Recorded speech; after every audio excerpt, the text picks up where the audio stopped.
Triple murder ઘટનાને પગલે એરેરાટી મચી ગઈ. કારખાનાના માલિક અને તેમના પિતા પુત્ર પર જીવલેણ જે હુમલો થયો છે, આવી જે સમગ્ર ઘટના સામે આવી છે. સુરતમાં અમરોલીમાં 3 લોકોની હત્યા કરાતા ચકચાર બનાવ સામે આવ્યો. કારીગરને છૂટો કરાતા મળતિયાઓને બોલાવી અને કરાયો હુમલો. હાલ એક સાથે 3 લોકોના જીવ લઈ લીધા. સુરતના અમરોલી વિસ્તારમાં ખૂની ખેલ ખેલાયો છે. એમ્બ્રોઇડરીના કારખાનાની અંદર હુમલો થયો છે.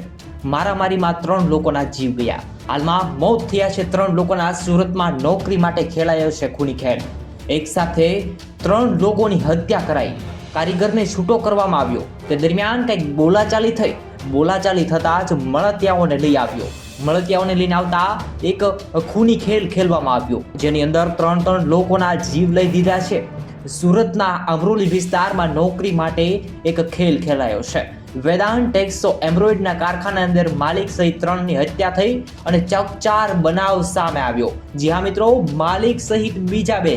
હાલ સમગ્ર જે ઘટના બની, પોલીસે તપાસ હાથ ધરી. આ ઘટના બાદ ધારાસભ્ય વિનોદ મોરડિયા મૃતકના પરિવારજનોને મળવા માટે હોસ્પિટલ પહોંચ્યા. ટ્રિપલ મર્ડર ઘટનાને પગલે એરેરાટી મચી ગઈ. કારખાનાના માલિક અને તેમના પિતા પુત્ર પર જીવલેણ જે હુમલો થયો છે, આવી જે સમગ્ર ઘટના સામે આવી છે.